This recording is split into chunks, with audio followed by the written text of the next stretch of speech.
You are listening to the Jobbers Court Podcast, a podcast for wrestling fans old and new. Court is now in session.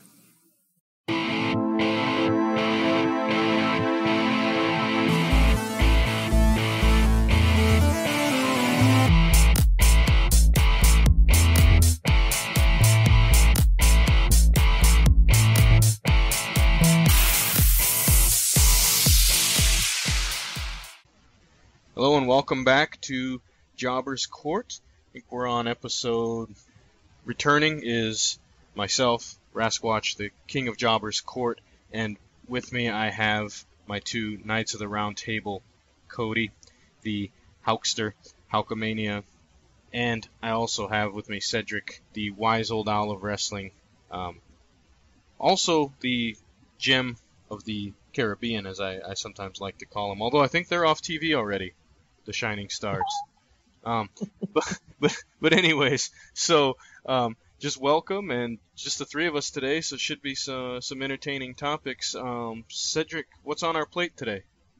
All right, so for topics we have, given the whole controversy that blew the internet with Ricochet versus Will Osprey, we're going to be analyzing pretty much pro wrestling, classic versus new school, kind of focusing more on the controversy or the reaction to the last weeks or a few weeks before fight.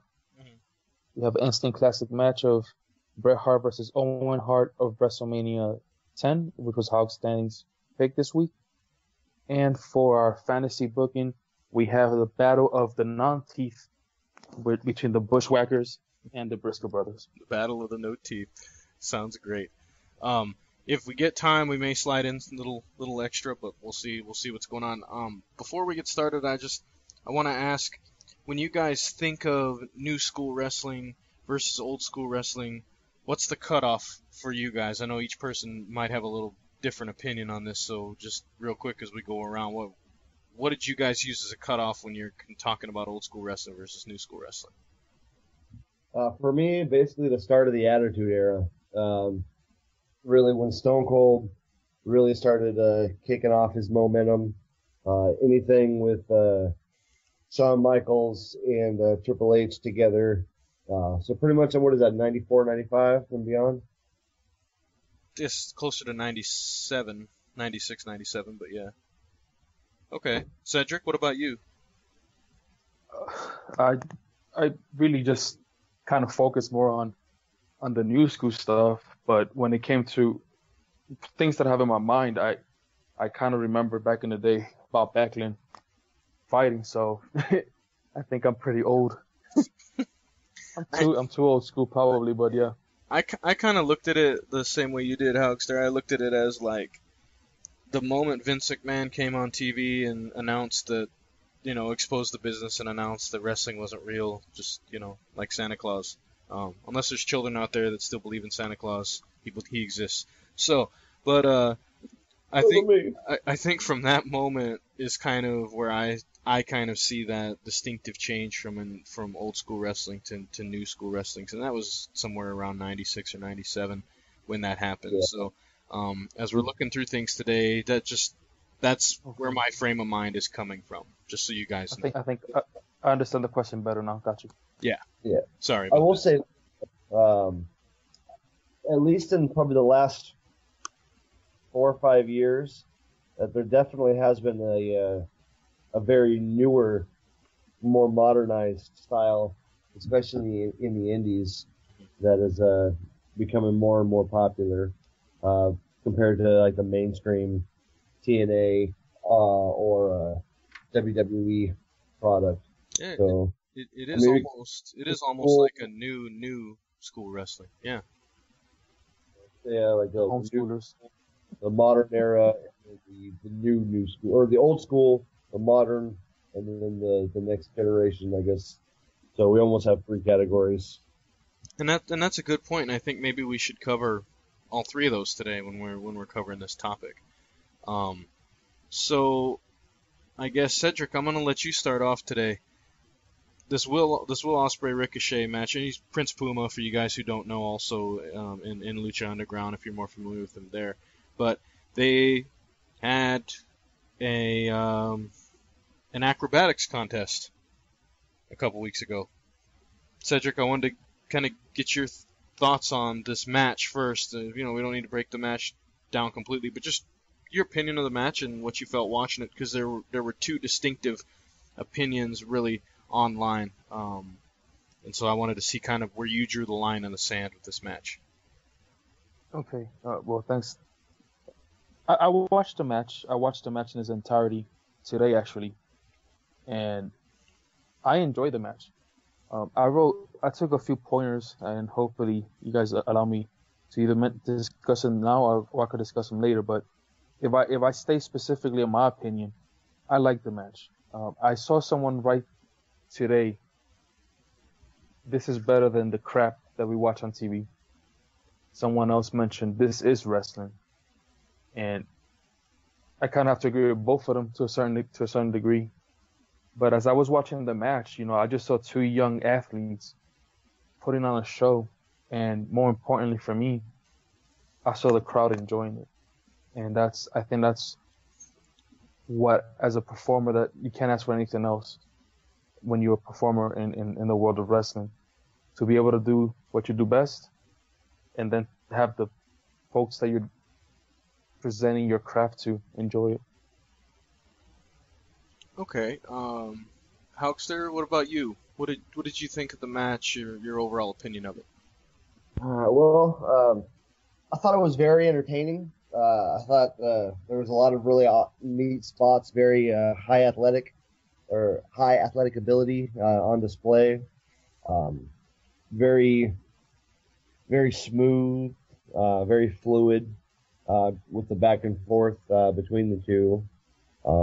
However, for me, I don't know. It was entertaining to watch. It was fun to watch, but it was just so different that I don't know. Like, there was no suspense and disbelief that they were trying to actually hurt each other or pin each other. It was like you could tell that they were working together almost to a point to where it. I think I'm running out of words on how to really say this, but to me, when I watch pro wrestling, the whole thing is I'm going there to watch a show where two people are engaged in combat, so to speak, and one guy's trying to beat the other guy, whether it's because I'm stronger than you, whether it's because you have the belt I don't, or whether it's because you hit my girlfriend with a steel chair. Whatever reasons there are, they're supposed to be in there destroying each other. And for me, I never really got that in this match. I mean, sure, they were wrestling, but it was too obvious that they were waiting for each other or choreographing spots, if that makes sense. Mm-hmm. There was no suspension of disbelief. Fake wrestling, predetermined wrestling. I hate the word fake when talking about wrestling, but this was fake wrestling to me. It was very choreographed, and it was just there. However, I do agree with where Cedric's coming from. It was very entertaining, and it did get the crowd to pop. One of my favorite sayings in pro wrestling is there is no magic formula. You don't have to be a big bodybuilder. You don't have to be super great at technical wrestling. You don't have to do a whole bunch of flips, and you don't even have to be a good talker. As long as you can make a crowd react, and if you can make a crowd pop, that's all that really matters. And they did that in this match. As far as the actual style going forward, I don't really think I would like to see more matches like that, to be honest with you, though, because, again, it was almost too color-coded, if that makes sense. Yeah, I would quote Austin Powers, "It's not my bag, baby." It's just not my thing. Watching this match would be like an individual going to a movie theater wanting to watch a movie like Braveheart, but instead you get the Expendables, right? You're expecting like a longer, drawn-out storyline, it kind of appeals to men and women both, and there's a love story and all these things, and there's a lot of plot going on. But what you got instead was something that was very just straightforward in your face, and here it is, we're going to do one thing. Now, I believe, a famous announcer or color commentator used to say, well, this ain't ballet. Well, this was. This was basically, to me, entertaining, fun to watch, but this wasn't a wrestling match to me. This was an athletic contest between two men, which is great. It just, to me, it didn't register on a pro wrestling level to me. For those who enjoyed it, fantastic. I think that's awesome. I'm glad you're able to enjoy it, because at the end of the day, I mean, being entertained is being entertained. It reminds me of this band that I listened to. They were around in the early 90s. They were called Mr. Bungle.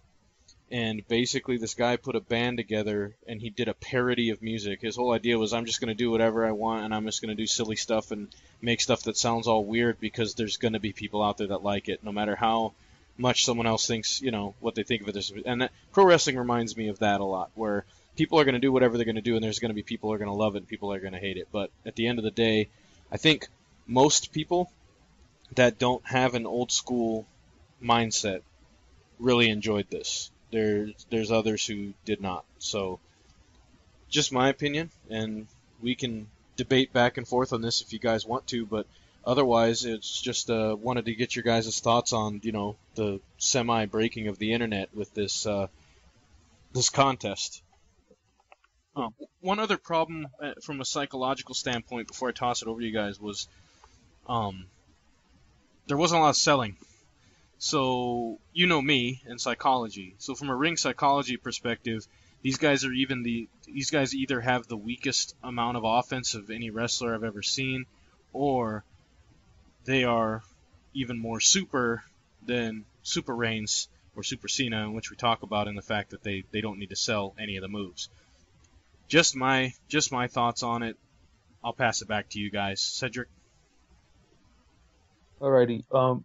Okay, so now I'm gonna go into some of the points that I wrote, and even a few that probably will pop in my head, just trying to think about the stuff that you guys said.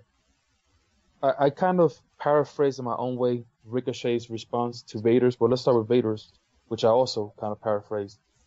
He pretty much said, this is pretty much the equivalent of getting two high school gymnasts and putting on a show.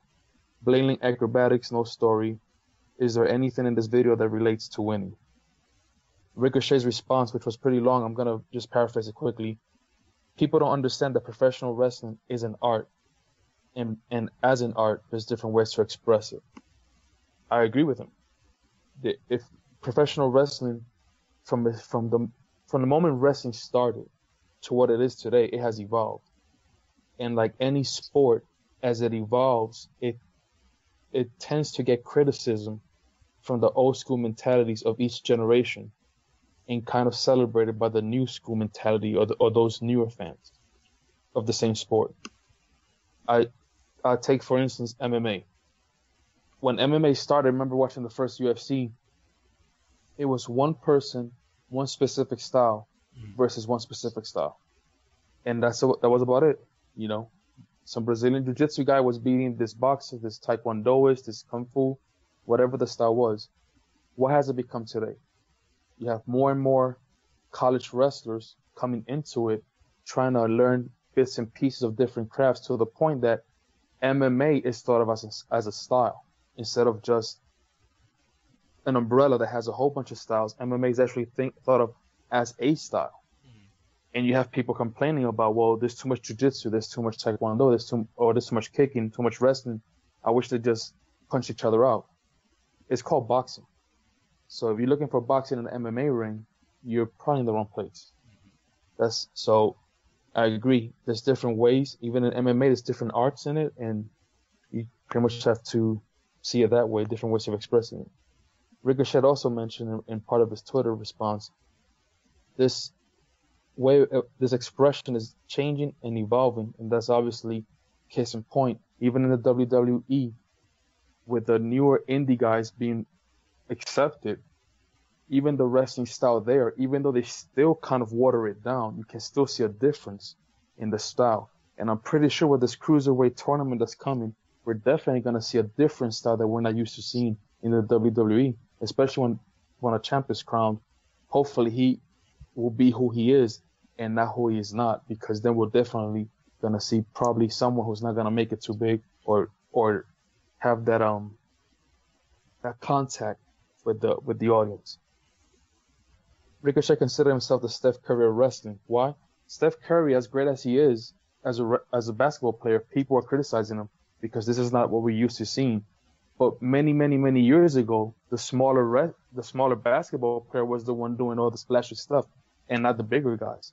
So it's almost transitions in one sport, and I think that's exactly what's happening in wrestling. Obviously, these two gentlemen knew their crowd, they knew who they were performing for, because like someone wrote, the crowd who normally is quiet was not quiet for 20 minutes. They were just oohing and eyeing and clapping and loving it. And at the end of the day, William Regal quoted, I'm paraphrasing William Regal, if the paying customer is happy and you get a good reaction, then continue to do what you do best and perfect it. Because at the end of the day, each country has a different style, and each style of wrestling is not for everybody. So you have to know your audience, and you need to know who you're performing for. And that's the way I felt. Is it for everybody? No. And as I was discussing this with my wife, we kind of came up with this summary. There's fans of wrestling in general who can appreciate any style from any part of the world. There's fans of a style of wrestling, which obviously they pick their poison, whatever they appreciate. And then there's a fan of a wrestler, which obviously as long as that wrestler is fighting, you don't care about anything else. And then there's the person that considers himself a fan, but really has no clue who's wrestling, what style, what's going on. All they care about is the gimmick, or if somebody's jumping off a cage, or if there's a barbed wire. That's about it. So I guess the reactions to this match is based on where in that category do you fit in. Are you a fan of wrestling overall, of a specific style of a wrestler, or just you don't really care? It's just you enjoy what you enjoy. And to me, this is wrestling. It's a different style of wrestling. It's evolving, but it is still wrestling. And I like the way William Regal said it, and this will be my last point. He said that even when he started, there were wrestlers, which he named on his response, that were doing leg scissor holds, just flipping around, just simple things that today we consider basic wrestling. And he was like, these two were being massacred because this was not your regular psychological, very slow-paced move wrestling. So, but he loved it, and I consider William Regal one of those guys that knows what he's talking about. And I agree with him. You know, it's just a different style. It's evolving. It's something that we'll probably see more and more. And I wonder how many quote unquote true fans will be turned off with this kind of wrestling. Now, would I want to see this all the time? Like Shelton Benjamin said. He said, how to kill pro wrestling in one step, just have one single style and that's it. I kind of agree with him. If you had one federation, that's it. This is all you're seeing every single night from every single wrestler. I would ooh and ah myself to boredom because I could not stand this. I would want something different. But every now and then to see a match like this, heck yeah, that was amazing. And if those two can slow it down and show you move for move, I appreciate it. And I consider wrestling is just something different. That's just my 2 cents. Actually, probably more than 2 cents, but it's about $8 worth right there. Nice work. So, Hulkster, you have any other thoughts? Well, just want to say very well spoken there, wise old owl as always. And you make very good points, very valid points, and I do completely agree with you. Again, just for me, this match itself probably just wasn't my cup of tea. I understand, the crowd there loved it, and that's really all that matters in the end. if that is the style that will become more and more popular or more mainstream, I guess, and we'll start seeing more wrestlers wrestle that way. My only hope is to see more, I guess, psychology mixed into it. Because again, the actual acrobatics, the actual displays of athleticism in the match were very astounding. And it's just, for me, there was no competition in it. It was just a dance, so to speak. So I would just like to see it more integrated with what I like to watch, if that makes sense. Mm-hmm. You mentioned yourself kind of slowing things down a little. Again, very, very entertaining match. I would just like to see more suspension of disbelief. I want to be watching something where I don't know, or I want both guys to actually be looking like they're going to try to hurt the other guy, not smiling and pretty much high-fiving each other with their looks. I mean, granted, they didn't actually high-five each other, but every time they looked at each other, they're like, okay, this is next. You could see it in their eyes that they were working together. And to me, that's the death of kayfabe. And kayfabe to me is wrestling. So, yeah, if that makes sense. I know that was a big jumbled mess, but no. Yeah. I'd say I think I'm obviously more in line, I think, with you, Alex. I think that people that enjoyed it, I think that that's great, that they could enjoy it. Me personally, just again, wasn't my type of thing. Part of the issue I have is that there were no stakes in this match, and it's hard to watch a match that doesn't either progress a storyline, have some type of stakes involved, or is advancing someone's character, whether it's for the better or for the worse. Now, I guess you could say it advanced them both as elite athletes, but Mr. Perfect, Kurt Hennig, was an amazing athlete, like a pretty high-level athlete in his day, and he did a lot of things that were athletic, but I don't think you would ever see him doing things like that, because at the end of the day, would you try to fight someone like that? No. You wouldn't try to do all the flippy moves and all that. I mean, if that's what you're really trying to do. Again, just a different thought process on the business, though. I know for me, I like a more realistic product. Something where it looks like it hurts, the guys are selling it like it hurts, they're not getting back up after, move after move. I think that if you can fit 1 or 2 minutes of that type of action into a match, that's fantastic. Build your pace, save it, but you can't have that nonstop, because now I basically feel like I went to the circus and I watched two guys, doing an acrobatics routine, and I kind of when I read what Vader wrote, I totally agreed with him,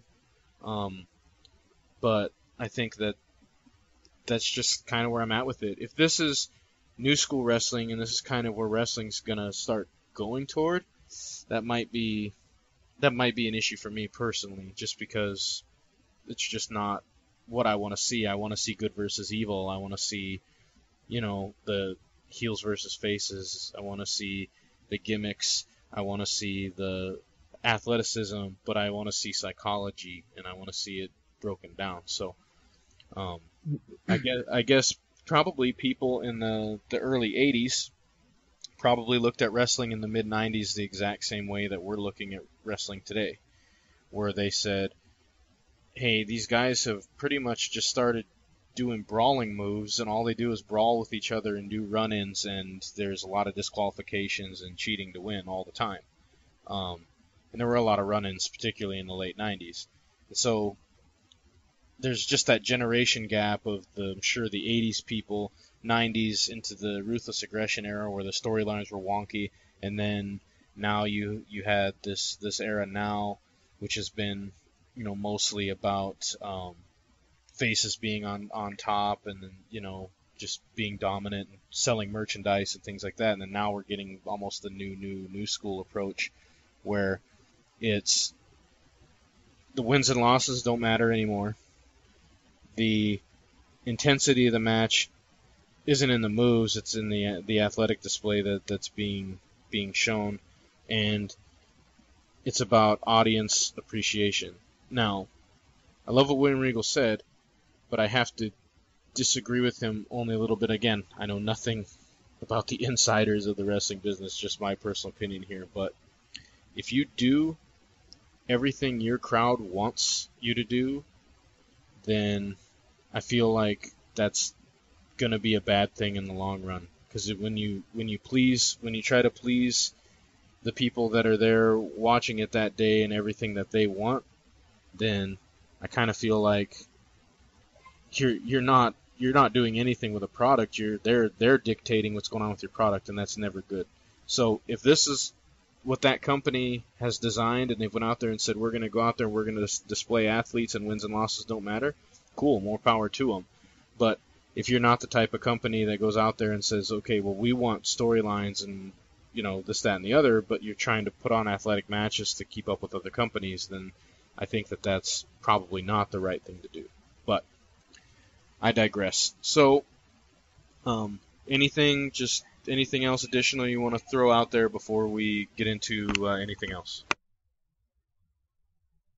The only thing I would add to what you're saying is, you described a product that you like, and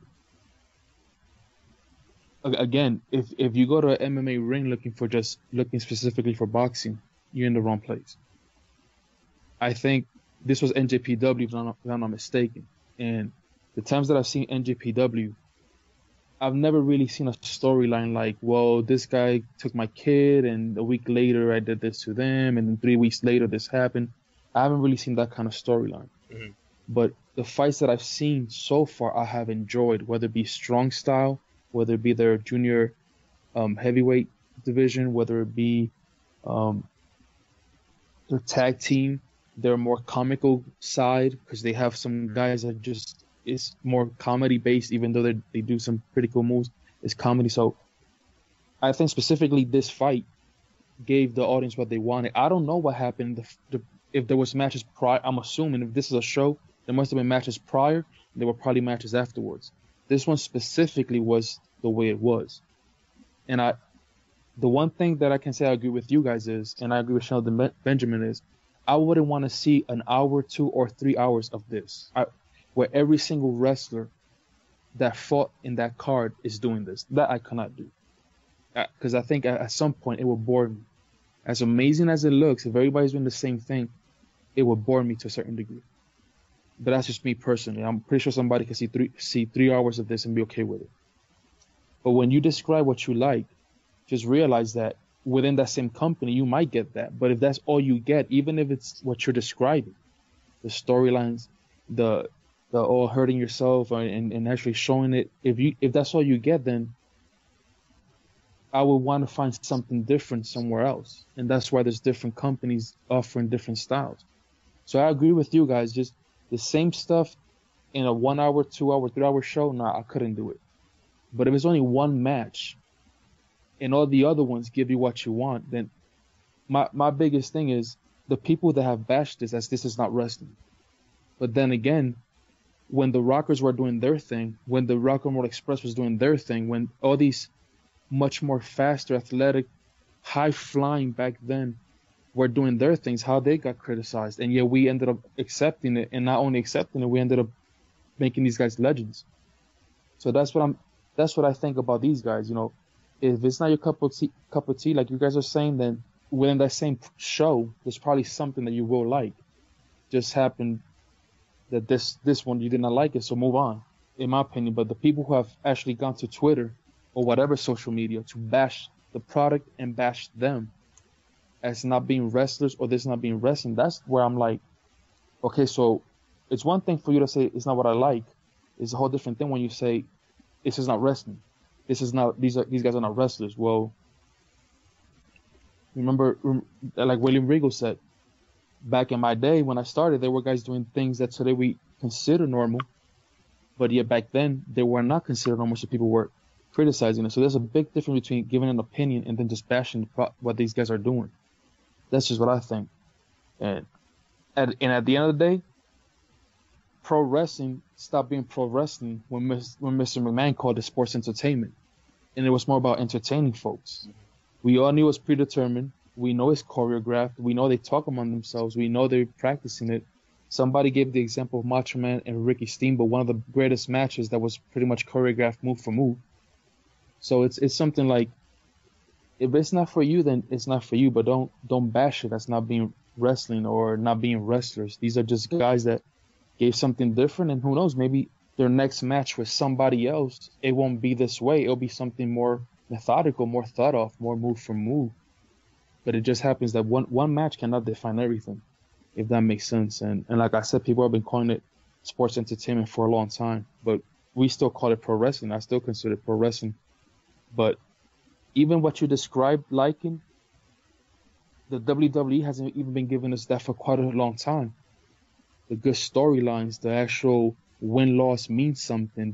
Where there's a goal, where you're not just fighting against this person and beating them for no freaking reason whatsoever. And we're actually discussing on the podcast, why did this guy lose?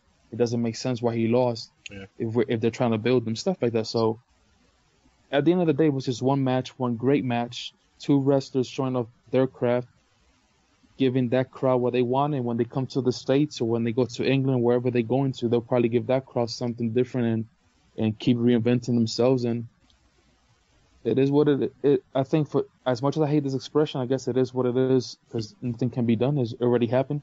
Yeah. But those that don't like it, feel free to express it. But once you start bashing them as not being wrestlers, or this is not wrestling, then I guess that's where I draw the line. You know. Well, I'm glad you brought up Flair Steamboat, because or not Flair Steamboat and Savage, because that match obviously is all the talk about it being, move for move, scripted by Randy and all that kind of stuff.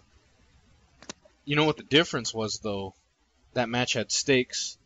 It meant something. It was for something. So even though every move was choreographed move for move, at the end of the match there was a controversy. There was a means to an end of what they were doing, and it forwarded something that was coming up in the future. And so that's just, I don't know. I guess for me, that's how I look at that and go, there's a way to script things, and then there's a way to go out and do it. And in independent things, and even in this match, it wasn't like they are having this big, long, drawn-out feud or something, so I get it. It's just, for me, it's just tough. If there's nothing on the line, if there's no stakes, then it's hard for me to sit and go, okay, well, why am I watching this then? But that's been the past few months and maybe even years with the WWE. And see, a lot of matches like that. So. And I do agree. I take bits and pieces, though. And again, I wasn't at the whole show, just like you said, which is a very good point. But I can take bits and pieces of what the WWE does. Like, the moment I watch a show and I get through a wrestling show and I go, I didn't like anything that I saw, that'll probably be the day I turn the TV off and I stop watching wrestling, or at least current wrestling. Hulkster, you got anything else to throw in there before we move on? I want to start thing. Man, you sound like a robot. That was awesome. Sorry. Again, it was very entertaining. I'm a big fan of Ricochet, Prince Puma, over in Lucha Underground, however you know him. I've seen quite a few of his matches, and this was very, very different and just more over the top than a lot of the matches that I have seen from him. And Will Ospreay, I've seen a few of his matches in TNA, but he's still kind of a newer face to me. But again, for this specific match, to me, it just felt more like a dance rather than a wrestling match. And there was a lot of oohs and ahs. But when I'm watching a wrestling match, I don't want to go, ooh, that was pretty. I want to go, ooh, that was crazy. That would hurt, And that, to me, that was the difference. Again, I did enjoy watching it. It was just different. And maybe it's just our feeble minds have just not maybe it's ahead of its time. Maybe it's just one of those things to where it's 2 or 3 years beyond what we can comprehend from wrestling. Who knows? You know. Yeah. But all right, well, cool. So we covered that for about 30 minutes. So since we're gonna have a little bit of extra time, why don't we go ahead and cover a topic we haven't really got to cover? It's kind of got put in the back burner for the last couple of weeks, and that's your opinion on props in wrestling and the usage of props and how sometimes the prop is more over than the wrestler is. Hulkster, do you personally enjoy props in wrestling? Are they more of a distraction to you, or are they hit or miss? What are your thoughts? It depends. It really, really depends. I mean, you've got The Undertaker, for example, the Phenom, one of the most well-respected wrestlers and probably one of the greatest teachers as far as, just backstage rumors that I've heard. And yet with him, he had the urn, and he wouldn't be anything without the urn as the lore goes.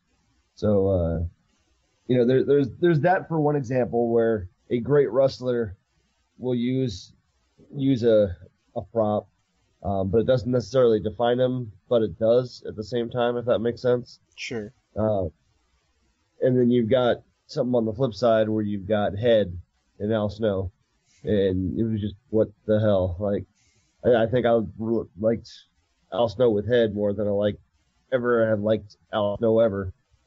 It's just fun to see him rocking around with the mannequin's head and it said Head on the forehead. So that was kind of fun. But really it depends. What I don't like to see is a guy who carries a prop and never uses it or never explains anything about it. There's an indie wrestler.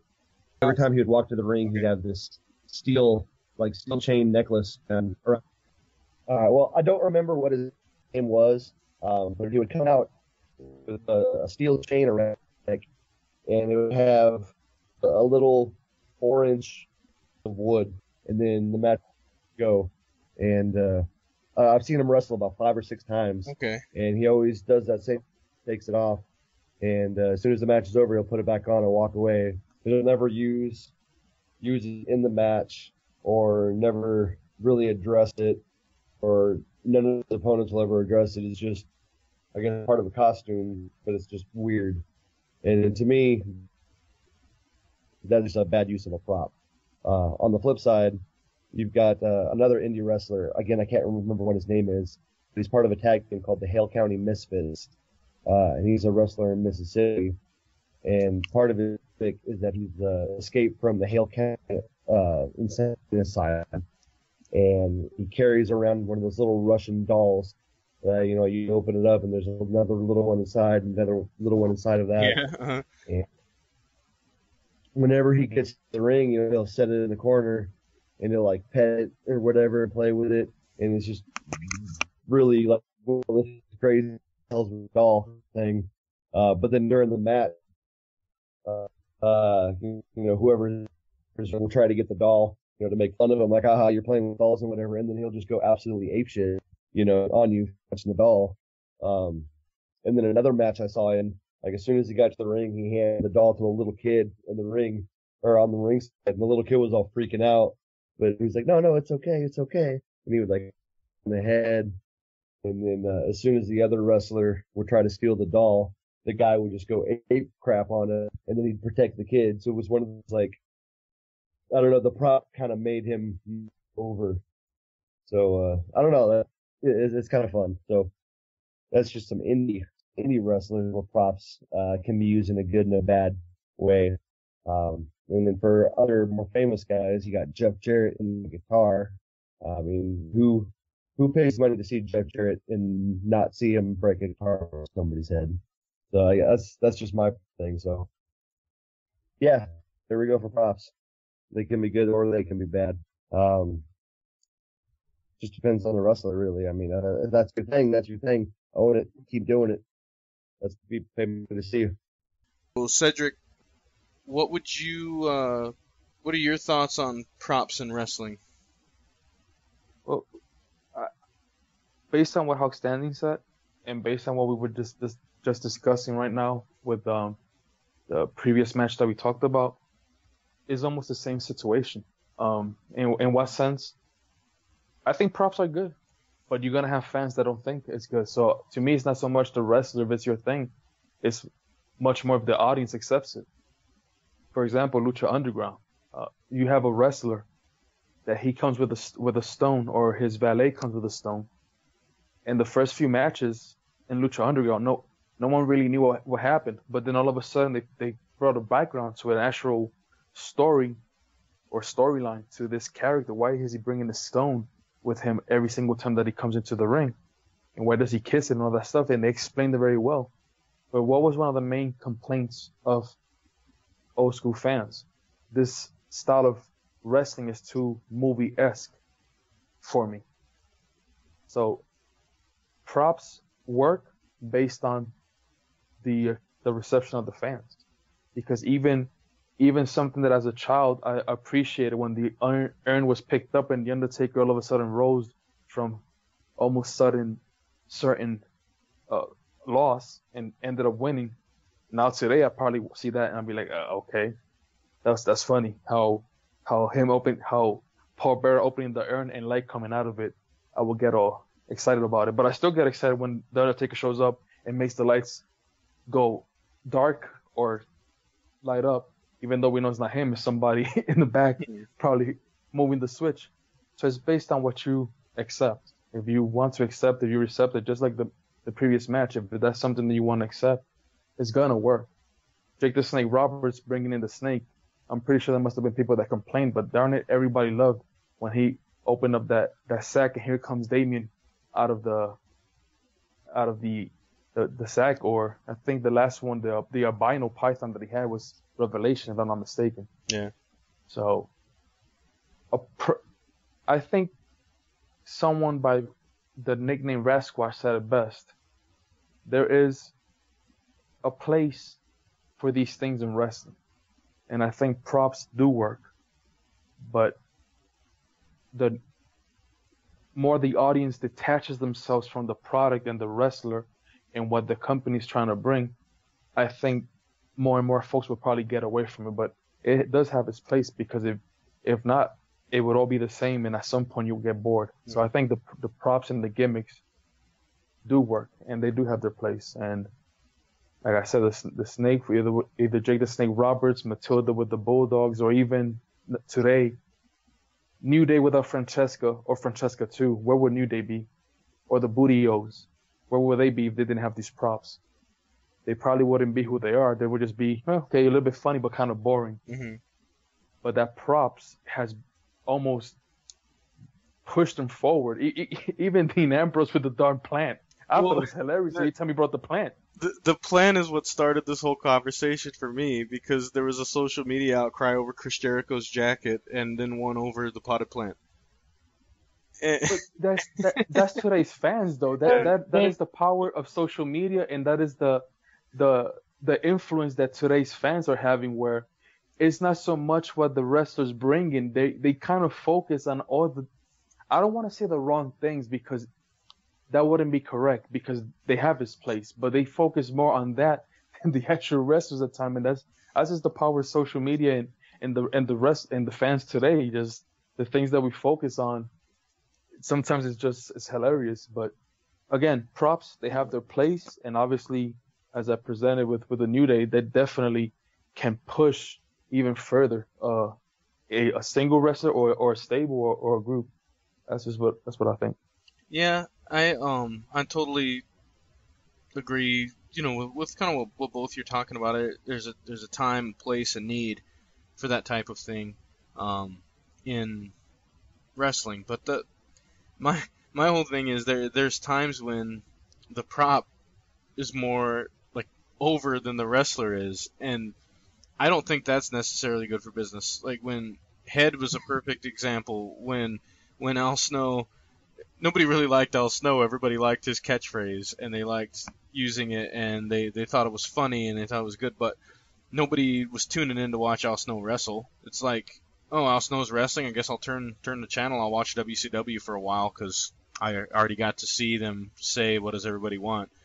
Mick Foley talking about Sacco.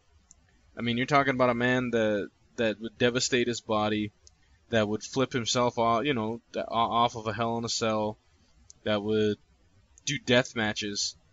But what he's going to be known for at the end of the day, is one of the things he's going to be known for is a sock puppet that he brought to Vince McMahon's bedside that he just thought was kind of cute. And then it caught on to such a degree that now it's a part of wrestling mythos. And to me, stuff like that, it's funny and it's good, and I think that there are props that are memorable, and they should hang around. I just, to me, find it baffling, and I probably always will, how something like that is what gets remembered, and not the fact that Mick Foley was wrestling on explosives in Japan. Mm-hmm. People are going to say, some people never saw that. My sons are like, oh, that's the sock guy. And I tell them, that is not the damn sock guy. You take that back, and then I have to show them a death match against Terry Funk. And then they're like, Dad, I don't know what this is, but this isn't what I like to watch. But it goes exactly back to the point that you were making earlier, because they're like, yeah, Dad, I don't like all the blood, and I don't like all the, my kids that's not what they enjoy to watch. They want to see a guy pull a sock out of his pants and put it down somebody's mouth, No problem with that. But to me, props are always an interesting subject, because I find it so funny how they can elevate a character. I would have brought up the Undertaker as well. The other guy I think of is the Honky Tonk Man. Him and that stupid guitar, or Jimmy Hart and his megaphone. Like, what would Jimmy Hart have been without that megaphone? I mean, it's just one of those things to where if it's a part of your character, it makes sense, and it's a part of the continuity of who you are, then totally okay with it. If it's something like this potted plant, it wasn't a Dean Ambrose thing, and it wasn't really a Chris Jericho thing. It was literally something that just happened to be there, and fans for some reason, and I shouldn't say for some reason, the reason they gravitated toward it is because Dean Ambrose made a point to single out this plant during his show. So a wrestler is so over that they made an inanimate object that nobody was even paying attention to just as over. Well, I wouldn't say as over as they are, but more over than some of the guys wrestling. Like, how would you feel being, we'll talk about Cody Rhodes earlier, how would you feel of being in Cody Rhodes' position, or how would you feel being, one of the guys on the opening card or the lower card, and the damn plant is getting more press than you are? Sometimes that's where I look at these gimmicks, and I look at these props, and I feel bad for some of the wrestlers on the card, because people would rather pay money to watch Dean Ambrose carry a potted plant in some type of funny gimmick with Chris Jericho than they would watch two guys wrestle on the opening card. Just my thoughts. I don't know how the rest of you feel. Well, yeah, it's like I said earlier, there's no secret formula to success. If you can find something that gets you over and gets the crowd to react, good on you. Sometimes you got to step out of your comfort zone. And naming a potted plant Mitch did that for Dean Ambrose. Or it did it for Mitch the Plant, yeah. As long as it lasted, or Francesca the Trombone, or Moppy when Perry Saturn came with the mop. What's up with the Moppy? There's a mop. Well, you know where that comes from. I'm pretty sure I knew, but I can't remember right now. So the mop story was because Saturn got a little stiff and started shooting on a guy in the ring because the guy screwed up some moves. So he basically shot on him, literally beat the crap out of him. And after the match, they were upset, so they made him take this mop and just figure it out. It's yours. You have to use it now. And it worked. It worked for a while, because I still remember mopping. I wish. Even the people's eyebrow. I wish I didn't remember mopping, but even something as simple as The Rock with the people's eyebrow. When The Rock comes out you're expecting the darn eyebrow to go up. If he doesn't do it, you're gonna be like, what happened? So even something as simple as that, But if it works, it works. I just saw The Rock's interested in potentially running for president, and I just want to say, if we could get a presidential's people eyebrow, that would be good. something. Continue. The president's eyebrow. I will say this about the people's eyebrow. Almost every picture that is taken of me, I lift one eyebrow. And that's because I was such a big Rock fan. So it still lives on. See, I'm a Stone Cold guy all the way. To me, a prop can identify a wrestler, like the guys that we just mentioned, or if that prop gets elevated way too much, that's more the audience and how things have changed in today's fan base, I guess, because I don't think nobody's really pushing Mitch the Plant to be a character, but it just worked, like you said. People are following Dean so much that this fan base decided, you know what, poor Mitch, rip Mitch the Plant. People asking for justice for Mitch. What kind of? It's just who the fan base that we have in the States is just hilarious, And God bless social media that can give us these funny things. But it's kind of funny, and I'll talk about it whenever we cover our fantasy booking later. There's something I'll bring up about props when it comes to the Bushwhackers match I was watching earlier, so I'll save that for later. But anybody else have anything positive, negative they want to say about props before we move on and start covering our instant classic match of the week? I don't eat worms. Yeah, I think Top never made it as a pro wrestler because his prop comedy and his big balloony muscles. I don't want to pay money for that. Somebody eat worms. I can't do it. I'd put some worms in my mouth if they're gonna pay me some money. Why not? I could look like I'm having a seizure while I'm coming down the thing with a clock. Like, no problem at all. I mean, how much you gonna pay me? It's no problem. But yeah, that's one I actually forgot about was the Boogeyman. Thanks for bringing that up, because the horror of Jillian Hall getting those worms, has just entered my mind, and then now it's still there. That thing in her face, you remember the thing in her face that he bit off? Yeah. And then everything with him and Charmel. But oh man, I'm sure Booker T looks back at that and is glad that's over. But all right, guys. So we've covered our first two topics, and now it's time for one of our favorite things to do, and that is to cover our instant classic match of the week.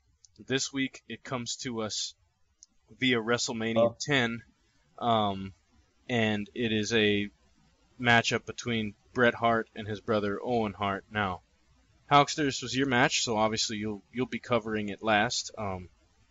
Apparently you've watched this match, multiple times. So that's cool. So we should have plenty to talk about then.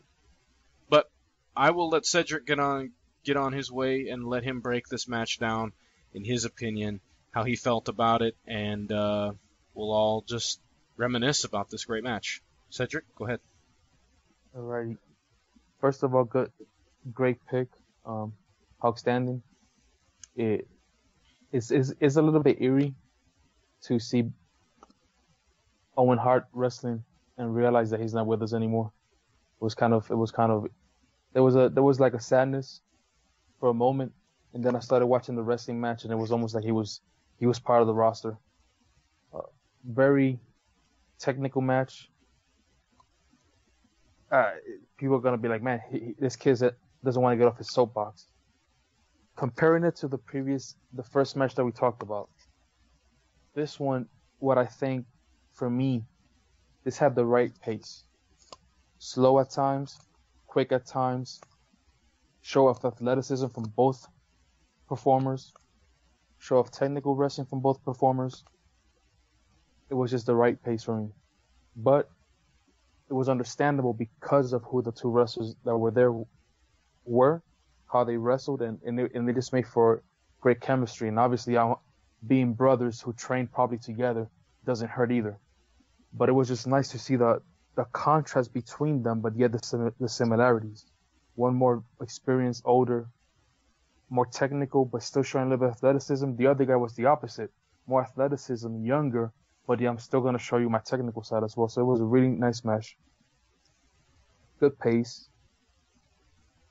I agree with Rasquatch when he says there was a story to it, and there was a story. One brother trying to show off the other one, almost kind of like the first match. Two guys just showing off who had the more athletic capabilities, but in the Hart's case, it was not only showing off I'm better than you, but down the road it would build for more storylines. And even one thing that I thought about as I was watching it, I kept on thinking about people saying about not selling moves. Well, this match had both. This match had Owen Hart hitting Bret's leg against the corner, and him selling it, the pain and the hobbling and limping afterwards throughout the match. But it also showed those no sales that we kind of, well, some of us have criticized to a certain point.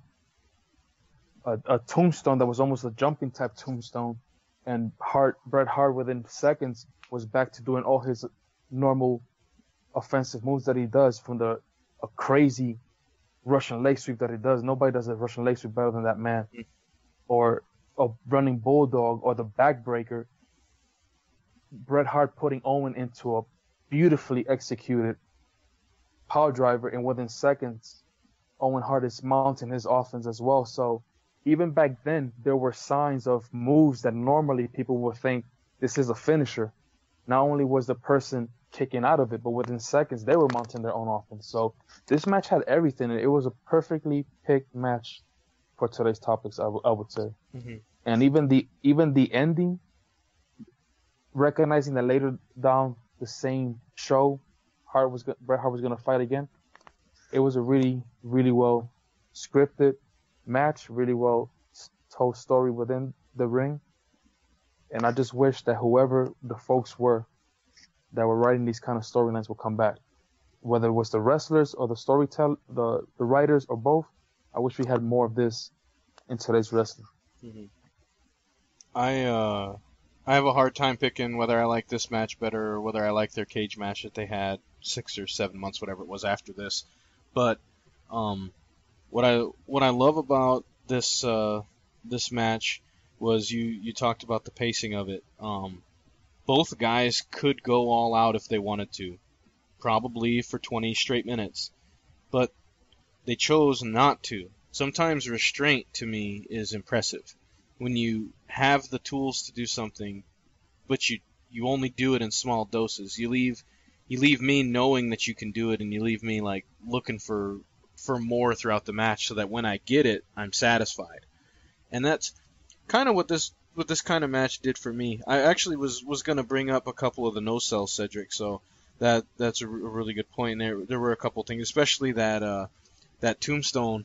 I mean, how Japan did Owen Hart wrestle, though? You could really see the junior heavyweight Japanese style that Owen Hart wrestled in this match. And I really, you didn't put two in, when I was a kid, I didn't put 2 and 2 together like that's what he was doing. Now, as an adult, I go, wow, it's like a Japanese junior heavyweight just appeared in the ring and started wrestling Bret Hart. Like, that's really what it was to me. You had a classic pure technical wrestler versus someone that was more of a junior techniker type of wrestler. So both guys obviously could put on a great match, put on a great show. Love the finish because unlike the roll up of Doom, you really didn't see it coming. The blocking of the pin combinations, it seems like that's Bret Hart's like Doom. Later on down the road, he would lose a match to Davey Boy Smith on something similar, where he tried to do a sunset flip, got rolled up, and didn't. He ends up losing the match. Then Bret Hart loses this match trying to do a victory roll, and it gets countered. So maybe Bret Hart got a little too fancy. But what I love the most is the announcers in this match made it a point to bring up the fact that Bret Hart might not be giving it his all. He might be holding back. And to me, that's a really telling thing. So Bret Hart gets pinned. Owen's half dead, can't even believe he won the match. I mean, he looked stunned, and then he had that big piece of spit that was just attached right there to the side of his face, right at the end, which makes me laugh because he goes all the way to the back. Nobody tells him about it. He does an interview, still nobody says anything about it. They all just let that big piece of spit just sit there the whole time, and I was like, that's so heel. But anyway, so what does Bret Hart do after the loss? He claps his hands a couple times, gives kind of a nod, gets up, walks out of the ring, and the crowd is applauding him, knowing that you're going to go on and win the title later on in the night. But I pose you this question, and we can talk about this in a minute, but if this was booked today, an ending to that match, the internet wrestling community would crap all over everything that happened in that match. Because they would be like, how are you going to have Bret Hart lose only to have him turn around and beat the champion? Doesn't that diminish the championship? Because the guy just lost to Owen Hart. And I'm picturing in my mind, like, this is what the internet wrestling community would say. But because of the announcers, you could make a case that Bret wasn't trying as hard as he could have, that he was holding back because he did not want to be in there with his brother. But he could turn that killer instinct up and get it done when he had to wrestle Yokozuna later on in the night. So that's just a few thoughts from me and a couple things I had as far as takeaways from this match. Obviously, anytime it's a brother versus a brother, you're going to have a great storyline and a great build-up, because everybody wants to see, that type of thing playing out on television. So I guess I'll turn it over. To Hulkster, let him talk about it, and then we can take control if we want to talk about anything else. Great pick, by the way. I could watch Bret Hart matches all day, though, so continue. For sure. You pretty much stole everything that I was going to say as far as the announcers really selling that loss to go on and win the belt afterwards. You kind of stole that from me a little bit. But since nobody really mentioned the build, nobody kind of mentioned the build, but the actual story for the match, the brother versus brother, one of the promos, I'm not sure if it was a Raw or where the promo was at, but it was during the build up to the match. Owen comes out here and saying, I know you didn't want this match. And it's not because you think I'm weak, and it's not because you pity me. It's because you know I'm better than you. And just because you're my older brother doesn't mean you're the better. And, just that real bitterness kind of easing out of Owen really made me like, oh man, I got to watch this match. It's going to be great. Just seeing the interaction, you could really feel some real life bad blood. And, it really just made the whole thing pop out to me even more. As far as the actual match itself, when we talk about the Ricochet and Will Ospreay match earlier, about how it was very acrobatic, a lot of flips, and a lot of real, choreographed kind of stuff where you kind of see it coming. You could argue that this match had a very similar type of theme because it was a lot of back and forth. Amateur mat wrestling, a lot of back and forth suplexes, reverse suplexes, and a lot of back and forth submissions. But for me, the difference is what they did in this match. Everything hurt, and you could see it on their faces. Everything hurt, and they were winded and tired and bruised and battered. And to me, this match is the kind of wrestling that I would love to see. As entertaining as that Ricochet and Will Ospreay match was, I would hate to see that over and over again. I would hate to see that for a 30, 40-minute match. I could watch this all the time, and I would be happy, just because, that it had that realism to it. And that's why I picked this match, because this is probably one of my favorite matches when it comes to pure wrestling, or wrestling, so to speak. And then, the finish. Like I said, I watch this match from Monday up until today. I've watched this match at least once every day, and that ending gets me every time. Like, I have to rewind it. Wait, what just happened? Wait, what? Oh, what? Oh, wow. Like, every time that finish gets me. So, it's just a great match for me. This ranks up there with one of my favorite matches of all time. Possibly the best opening match in WrestleMania history.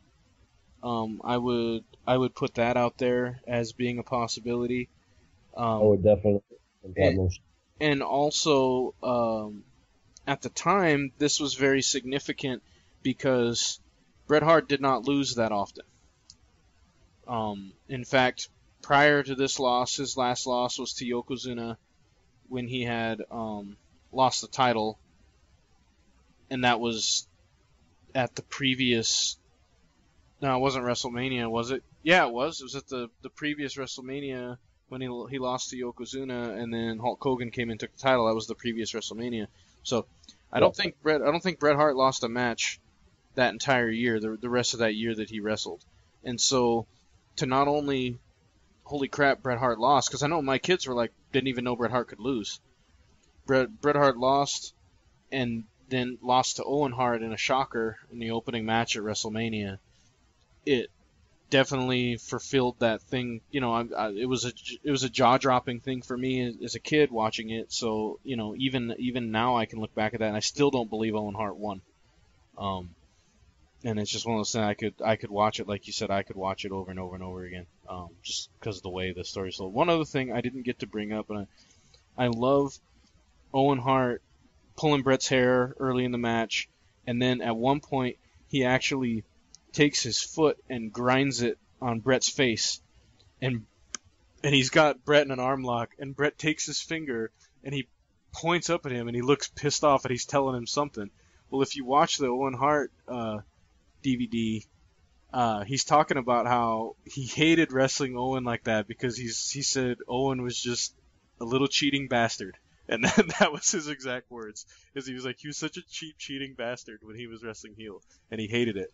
And I guess Owen obviously didn't tell him he was going to do that, so he grinded that boot in his face a little harder than Bret wanted. And so the reaction Bret had was a legitimate one, where he's pointing at him and he's like, "Dude, knock it off," because it was he caught him by surprise and he wasn't expecting Owen to get him in the face like he did. So just a little insight to that, and I thought that was kind of a nice touch. Having watched that DVD and then watching this match again, sort of, you know, again, brought back some more memories of both guys.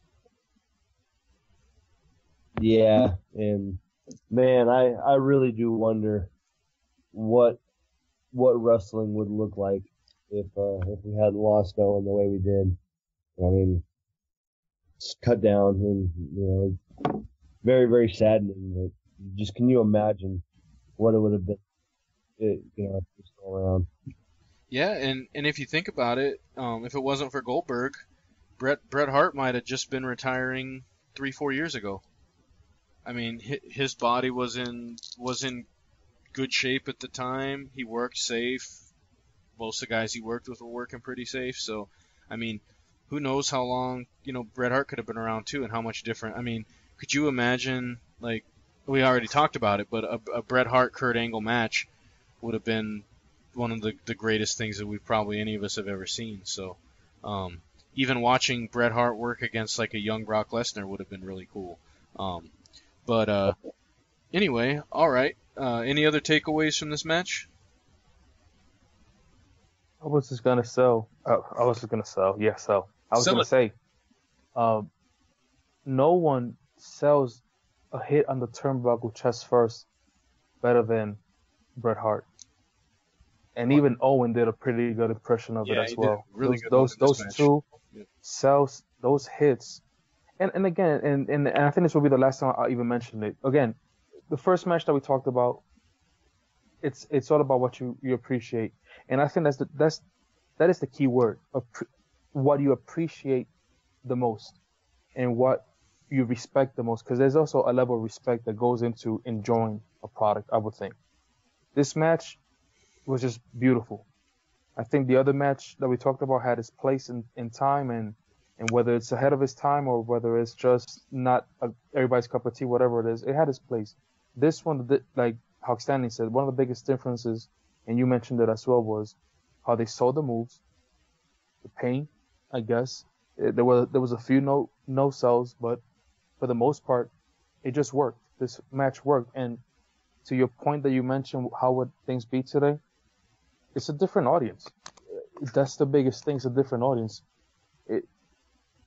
A wrestler's gonna lose, but it's the storyline that you tell afterwards that makes the storyline that you tell afterwards was gonna make that loss make sense or not.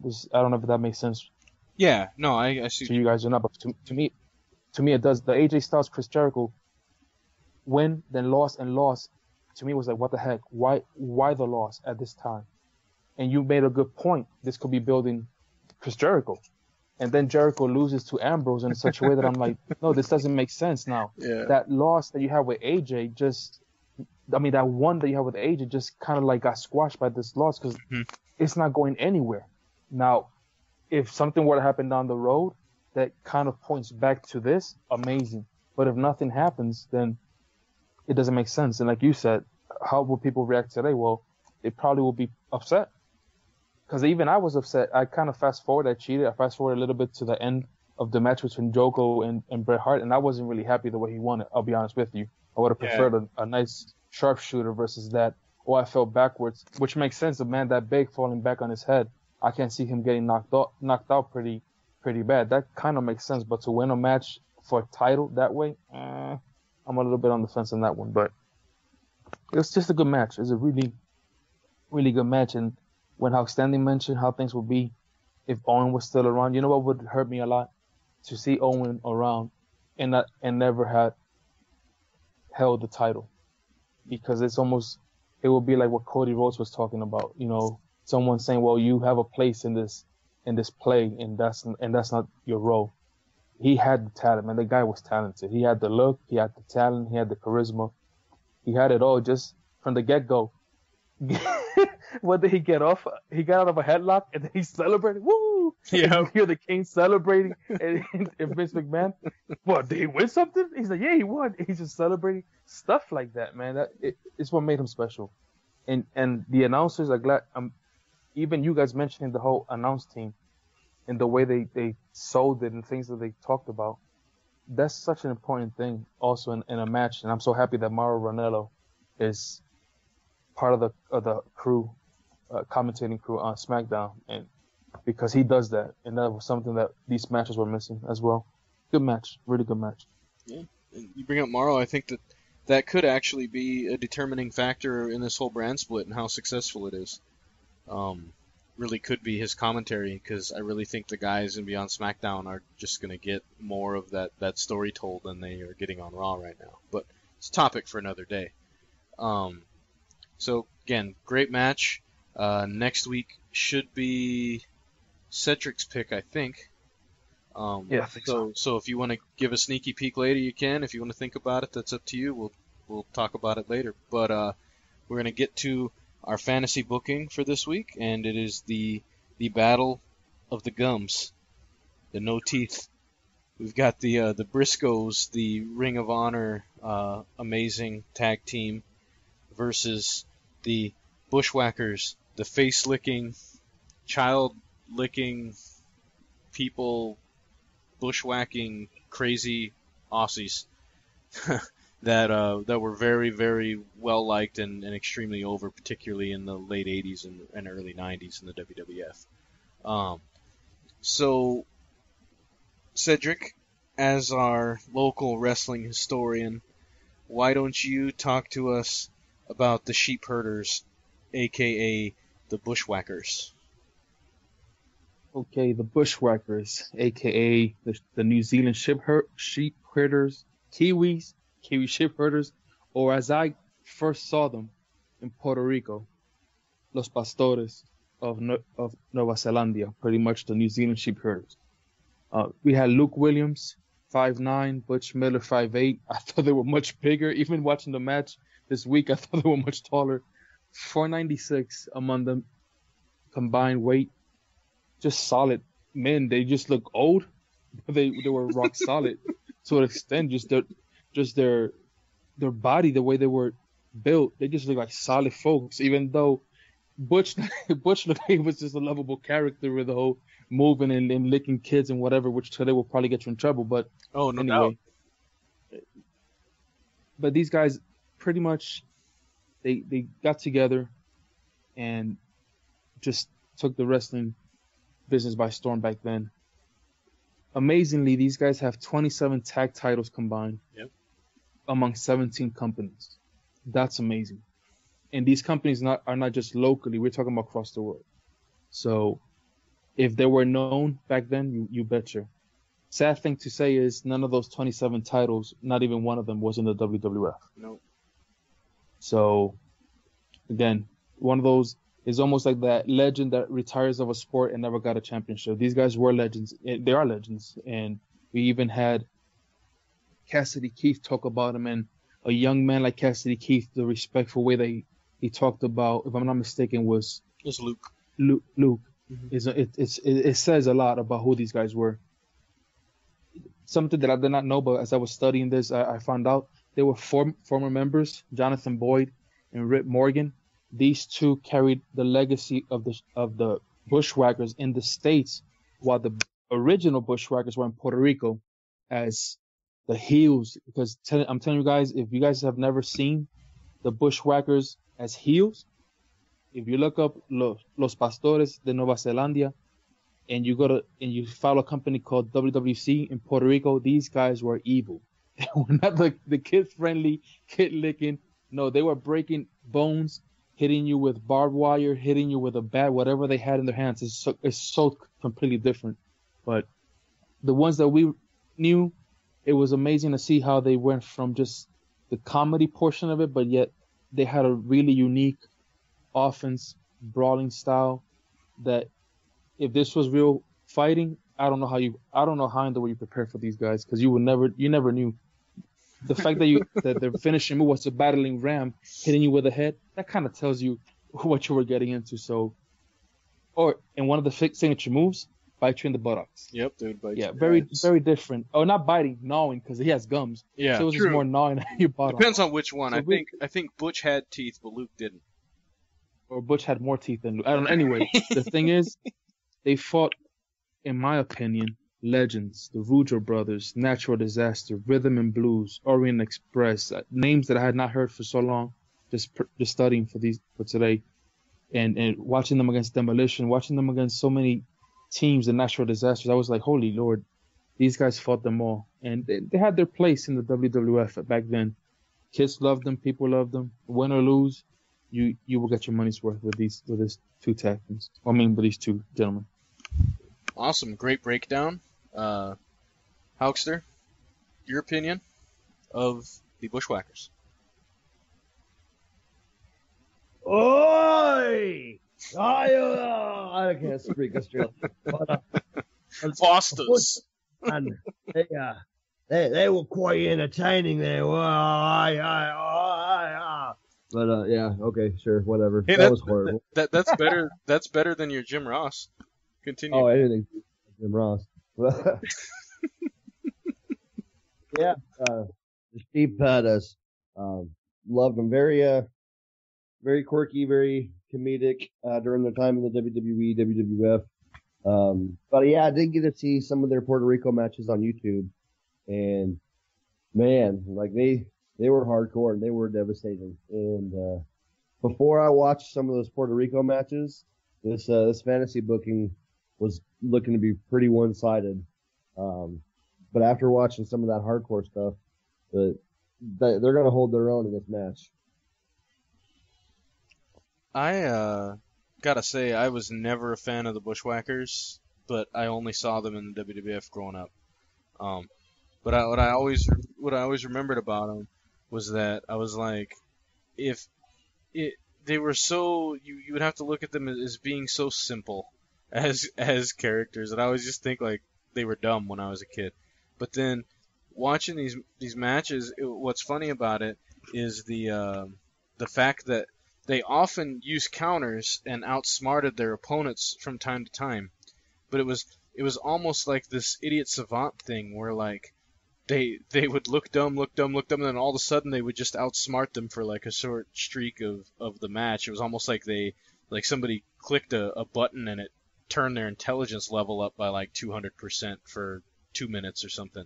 But weird style for sure. Definitely not my favorite in ring. I never really cared for them there. But I did go when I did watch some stuff from World Wrestling Council, and definitely a different style than what they wrestled in the WWF, and I preferred more of the stuff they were doing down in Puerto Rico. I love the if there's anything I did like, it was how much the fans liked them. And again, a fan reaction at the end of the day, they were fan favorites. In fact, Optimistic Will loves the Bushwhackers. They're one of his favorite tag teams. When we used to watch these matches, he would just laugh the entire match. And I'd always shoot him these looks like, you like this? And he would always tell me, man, I love these guys. They're so funny and entertaining. And it would just make me frown. But I I just always remember this when the Natural Disasters match. They've wrestled the Road Warriors. They've pretty much been in with any tag team that was big at that time. You name it, they were there and they wrestled them. So obviously a respectable team, especially when you look at their title prestige in other companies, and should be a good matchup with the Briscoes. So speaking of the Briscoes, we're going to throw it back round this time. Hauckster, tell us about the Briscoes, or the Hooligans as they're called as well. Yeah, Mark and Jay Briscoe, them boys, also known as the Midnight Outlaws for a little while as well. The Briscoe Brothers 2000. There are a couple of chicken farmers who decided they liked pro wrestling, and so they went on up to Philadelphia and started wrestling. And turned out they're pretty good at it. But well, I like these guys. They're country and they're kick ass. I love these guys. Pretty much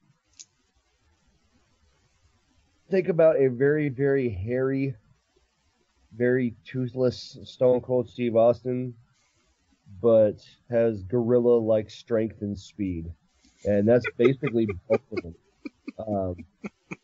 But you can also throw in a little bit of luchador in there too, because they're both very, very agile.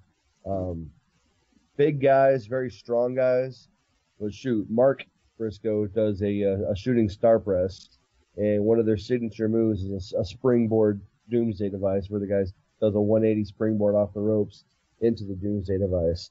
So these guys are very innovative, but very smash mouth, beat your face in with the bottom of their boot kind of guys. Very, very entertaining. They are a staple of Ring of Honor. In fact, aside from Christopher Daniels, I'm pretty sure they're the only ones still with the company that were there at the very first ROH show. But they've also had a short stint in TNA. They've wrestled for countless indie promotions throughout the country. And correct me if I'm wrong, Cedric, but I'm pretty sure they were in New Japan for a little while as well. Actually, I think they're still in Japan doing their shows. You? Oh, my bad. Yeah, you are correct. My bad. You are correct. They were wrestling this year, and they are the two times NJPW Never Open Weight 6-man tag team champions. So there you go. Who was their third member in the 6-man? Oh my gosh, you got me there. I had him in my mind. He is one of these comic guys that I love watching him because he's just so funny. As Hawk Stanley's talking, I will look it up because I did not write his name. I forgot to do so. I was trying to think who teams with the Briscoes. Let's just say a crazy version of them, but from Japan. All right, sounds great. But yeah, they're pretty awesome. I like it. They do a Death Valley driver, or an inverted Death Valley driver. And then again, yeah, they have the shooting star press while the other guy does a leg drop. Very, very strong. Sit out suplex, kind of similar to the Bloody Sunday or a brain buster. They also have the almost like a crucifix type power bomb, similar to Scott Hall's. So they do a lot of different moves, but they're also very agile as well, strength and speed and agility. All right, Cedric, And your thoughts? My turn. Yeah. Toru Yano is the person they tag with, and I think he's hilarious. The guy is more comic than anything else, but somehow he finds a way to win against big names. Not just not jobbers.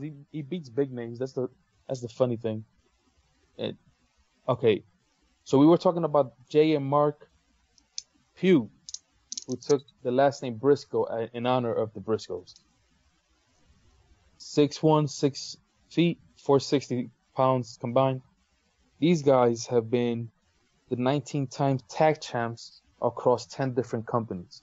And among the 10 companies, the one that stands out the most is the Ring of Honor, where they've become champions for 8 different occasions with them. So obviously, very beloved team in Ring of Honor. I think they're the standard, which every other tag team is measured, and that's saying a lot because obviously a lot of good tag teams have come through the promotion, not just indie wrestlers from the U.S., but with their association to New Japan Pro Wrestling. A lot of good teams from Japan as well have fought in Ring of Honor. What can I say? If there was a time machine or something like what the Fly had, and you would put in the Bushwhackers and maybe put in Sin Cara and maybe put Mick Foley in there as well, and Stone Cold, and they would transport from one pot to the other and the DNAs mix up, I think the Briscoe Brothers would come out. Because I think Hawk Stanley said it best. You have brute strength from both of them. First of all, their body. If I watched the match, their debut on TNA NWA, and you see these young kids, 18 years old, to what they look today, it's just a difference. It's a complete 180. So not just the tattoos, but the physique, the beards, the missing teeth, the long hair, just the caveman look. That's what my daughter calls Mark. She calls him the caveman. Mm-hmm. Jay, my wife, always realizes the rebel flag. I think she gets a little bit scared when she sees him, especially in New Japan, where they will come in with these scarves that were in the form of a skull mask. So even their entrance is amazing. Their music, just their feeling the man up. As soon as the Ring of Honor audience just starts hitting those sides, saying man up, it's just a great feel when these two guys come in. Their style, I'm not really sure what to call their style. These guys can brawl. Both of them can brawl. It's crazy to think that sometimes Jay looks to be the more technical, but then all of a sudden Mark will do a few flipping moves. His elbow in honor of Cactus Jack to the outside. He does his froggy brow, which is pretty much a frog splash that ends up being an elbow drop, and the master of redneck kung fu. That's pretty amazing. If that's not Bushwhacker-esque, I don't know what is. And then definitely one of the most devastating finishing moves, in my opinion, is the J Driller or J Driver. I've heard it been called both ways. And as a tag team, a spiked J Driller, that's just crazy. These guys have fought the who's who in Ring of Honor, American Wolves, World's Greatest Tag Team, Scum, Steve Corino and Jimmy Jacobs, King of Wrestling, War Machine, All Night Express. I watched them fight against the Hardys for over 30 minutes. They have fought the who's who of indie wrestling.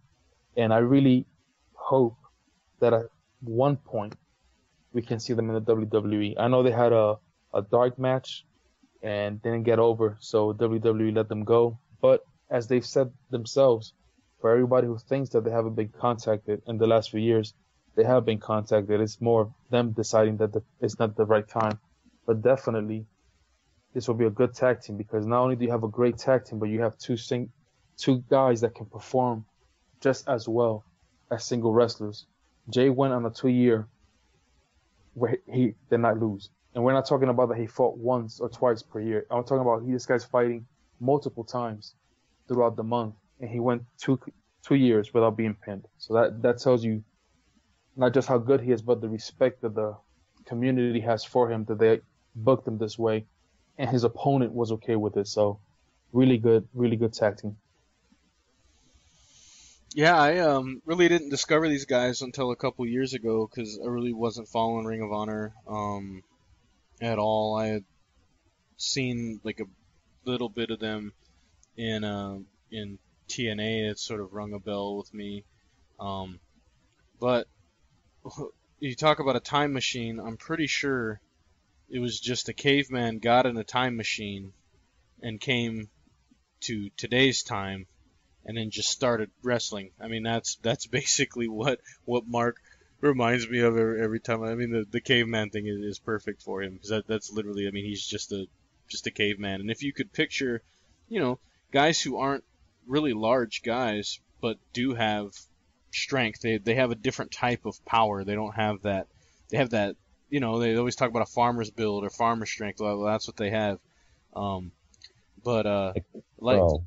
Yeah, I like the tag team. I think they have some really good transitional moves. They have a good tag guard. They have a good tag finisher. Kind of got everything that they need, kind of a total package. As far as a style, man, it's just chaos. Their style is just chaos. It's all over the ring. It could be anything from brawling to high flying to a little bit of technical stuff. I mean, they've kind of got a total package of that. If they have a weakness, I think that against the Bushwhackers, it's just maybe the level of competition. Although they've competed against big names in Ring of Honor, the Bushwhackers have pretty much wrestled a who's who in history. So I think that might be the only thing if you had to look at them and compare where there's kind of a discrepancy. But all right, if we are going to book who wins. Who do you got, Cedric? Who wins? After watching probably 10 matches on each team, the one thing that I would say, if this was a series of matches, I don't see why either team would not win. I think each team would have a win. But if I'm gonna talk about just a one match, dream match, one night only, if we're looking at the Bushwhackers of the WWF, and that's it, hands down, I would say the Briscoe Brothers are gonna win. I think it will be a good match because obviously you will have both teams have that funny side. Don't get me wrong.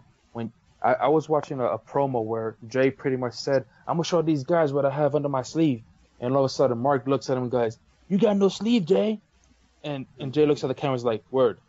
And Mark all of a sudden looks at the camera and just goes crazy, just doing crazy moves a la Enzo Amore just around him, and they just leave. And I'm like, what in the world just happened? This is just crazy.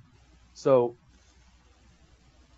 I think the WWF Bushwhackers, they had a very small set of moves, but like you said, there was a double clothesline. They had their gut buster. They had, if the opponent was too big, they had the double body slam that they would help each other out, and obviously the battering ram with Bush's head, but it was very small, but it effective. I think the Briscoes would just run circles around them with as much repertoire that they have. You've seen them brawling, you've seen them technical wrestle, you've seen them fly, you've seen them play. Even when they're the faces, they still have that mean streak. When they're the heels in a match, there's not something. If they can get a hand of it, even if it's a kid, they're gonna hit you with it. So, Bushwhackers WWF versus Briscoe Brothers, I definitely think the Briscoes. And I know they fought the Who's Who's and whatnot, but I'm trying to stay away from that. The titles, the Who's Who's and whatnot. I'm going wrestling style that I saw in the WWF Bushwhackers versus what I've seen with the Briscoes. I think the Briscoes will definitely win because of that. Now, if the style of wrestling the Bushwhackers bring is the Puerto Rican style that I got to see, this will definitely be a much tougher match because I think definitely the heels in this fight will be the Bushwhackers.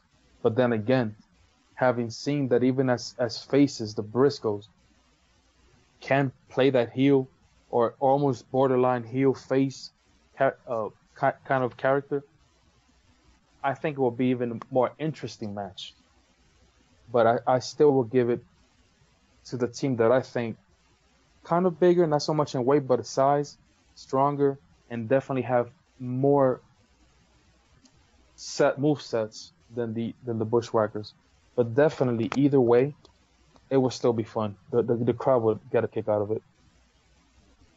Okay. So Cedric, that you're taking the Briscoes. So Hulkster, what do you think? Alrighty. Well, I agree. This would be a very entertaining match to watch. You know, we'd all laugh a little bit, might cringe, and I'd probably even poop a little just watching this match. That's just how entertaining and how crazy I think this match could be.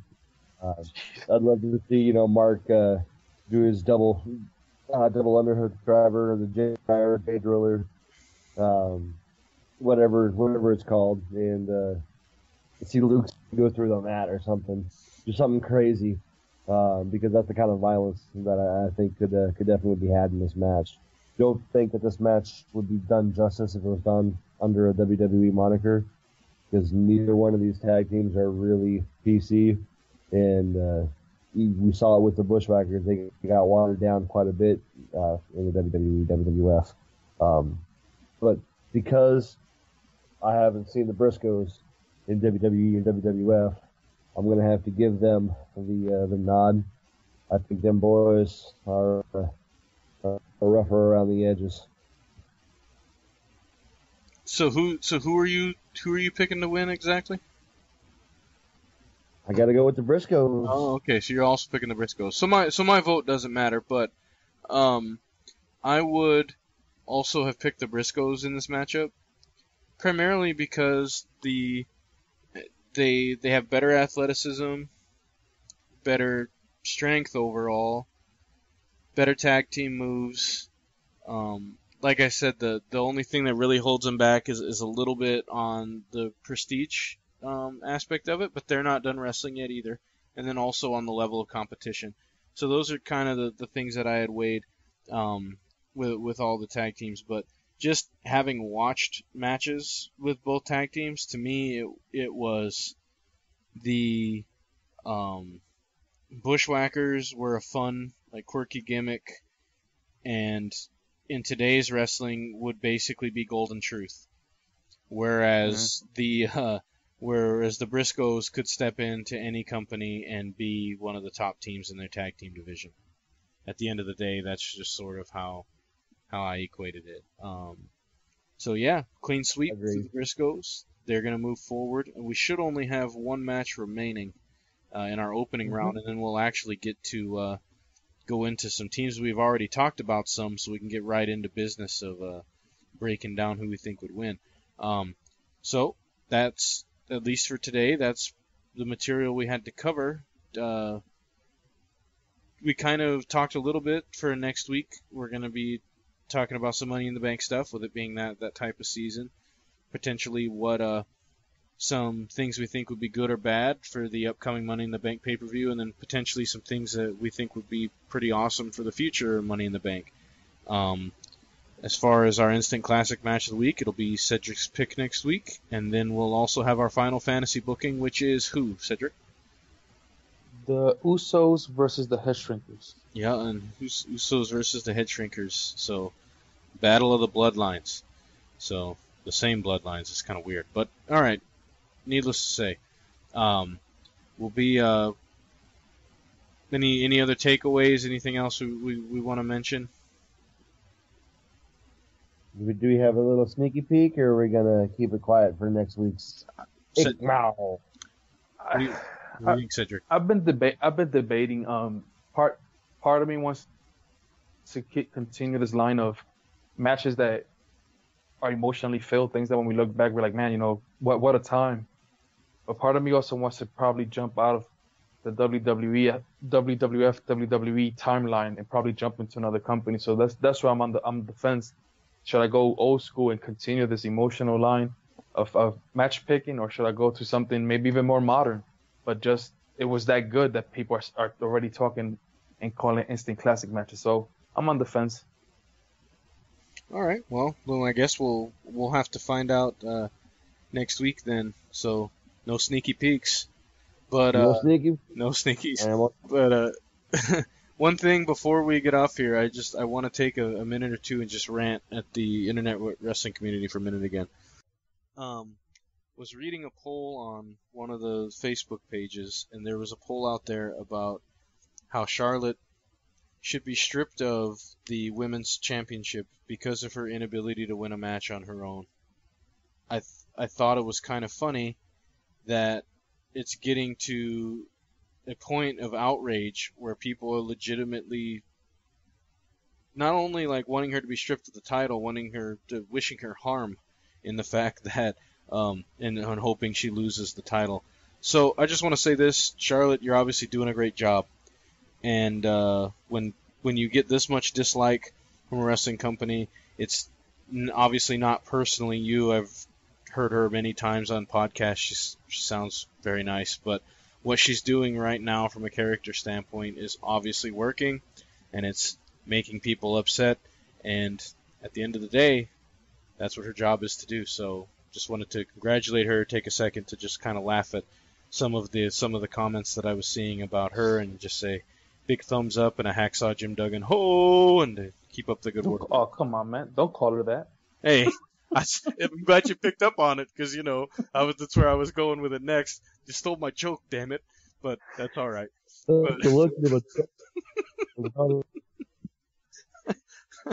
But anyway, anything you guys want to get off your chest? Otherwise, we'll go ahead and end this podcast.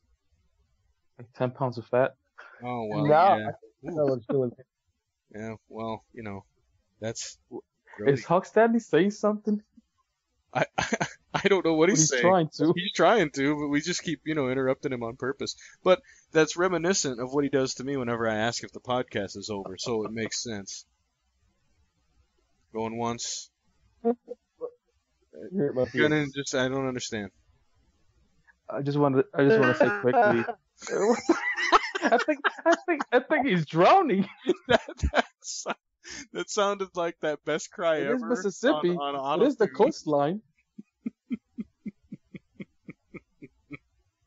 All right, guys.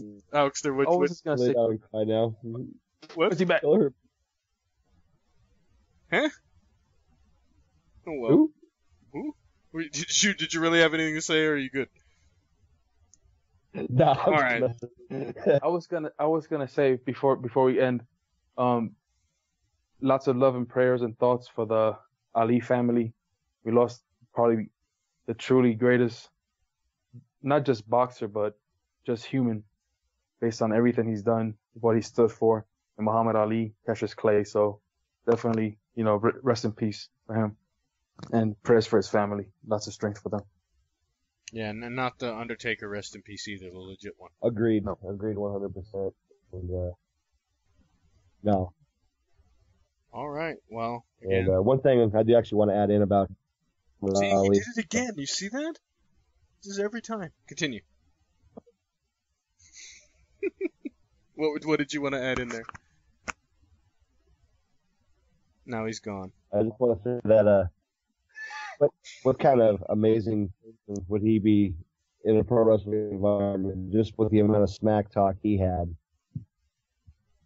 Oh yeah, and he even has size. Unlike Conor McGregor, he was a great talker. Muhammad Ali was a great talker, but also a big guy. So yeah, definitely be. And he loved wrestling. He was a pro wrestling fan, particularly in his younger years. And he had a kind of a match with quotation marks against Antonio Inoki back in the day. So yeah, definitely a guy who was in tune with the business a little bit. Obviously an enforcer at WrestleMania 1. So yep, condolences to them, and I hope he's able to be at peace, and everybody's going to be celebrating him over here the next few days. So all right, with that being said, we are going to end the podcast. I just want to thank everybody for listening, any of the comments, likes, and everything else that we're getting. And just want to say, hope you like the episode. We're going to be looking to get some more guests on here in the near future. And thanks a bunch. Until next time, court's adjourned. Thanks.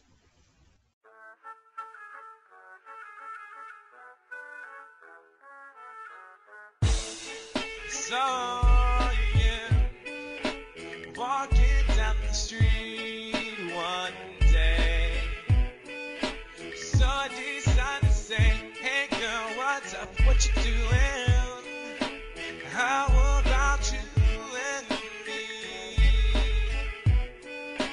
we could go there, that would be really key.